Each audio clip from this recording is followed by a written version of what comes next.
देखो जरा next question है, to what extent do the electronic configuration decide the stability of oxidation state. मतलब electronic configuration निकालें हम किसी भी एलिमेंट का, और वो डिसाइड करेगा स्टेबिलिटी भी ऑफ ऑक्सीडेशन स्टेट, मतलब किस ऑक्सीडेशन स्टेट में है। मान लो कोई भी एक एलिमेंट है ए, तो वो A+1 में है या A+2 में है ज़्यादा स्टेबल, या A+3 में है, ठीक है। In the first series of the transition element, पहली सीरीज की बात हो रही है। Illustrate your answer with example. चलो तो ज़रा फर्स्ट सीरीज आप देख लो। फर्स्ट सीरीज में मान लो स्कैंडियम है ना, पता ही है वो तो 21 है ना एटॉमिक नंबर। तो ये क्या है, देखो 18 तो ऑर्गन का हो गया। चलो उसके बाद 4s2 यानी कि 18 और 2 20, ठीक है। फिर देन क्या है 3d1, यही तो है, ठीक है। अब देखो स्कैंडियम जनरली क्या करता है, अगर ये तीनों इलेक्ट्रॉन निकल जाएं, दो तो ये निकल जाएं 4s से और 1 निकल जाएं 3d से, तो स्कैंडियम +3 वाला ज़्यादा स्टेबल हो जाएगा, क्योंकि क्या होंगे वैकेंट डी ऑर्बिटल, है ना। सारे के सारे कहाँ से निकल जाएंगे, एस से भी निकल जाएंगे और डी से भी। तो डी वाला जो होगा ऑर्बिटल वो क्या होगा, फुल खाली हो जाएगा। तो क्या इसका मतलब आप क्या बताओगे, स्कैंडियम +3 क्या है, इज़ मोर स्टेबल। चलो नेक्स्ट।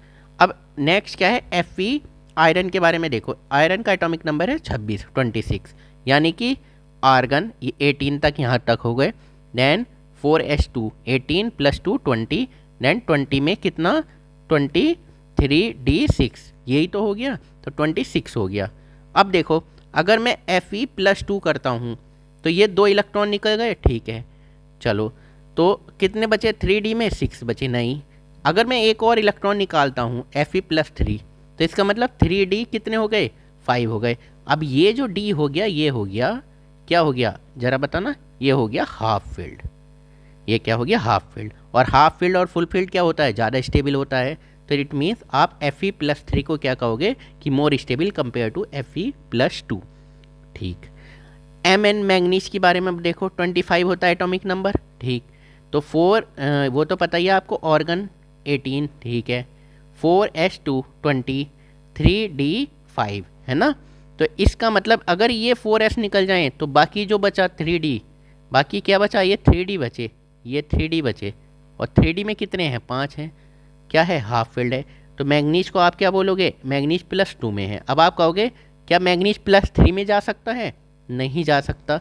क्यों नहीं जा सकता, क्यों जाएगा, तो अब हाफ फील्ड से क्या हो जाएगा, एक गायब हो जाएगा, तो हाफ फील्ड नहीं रहेगा, है ना। हाफ फील्ड नहीं रहेगा, इससे गायब हो गया, सब में एक एक तो रहेगा, लेकिन अब क्या हो गया, अब हाफ फील्ड नहीं है, तो ये Mn+3 में नहीं जाएगा। तो आपको ये समझ में आ गया होगा एलिमेंट को देख के, जैसे Fe+3 में जाना चाह रहा है हाफ फील्ड हो जाएगा, Mn+3 में नहीं जाना चाह रहा है, Mn+2 में खुश है।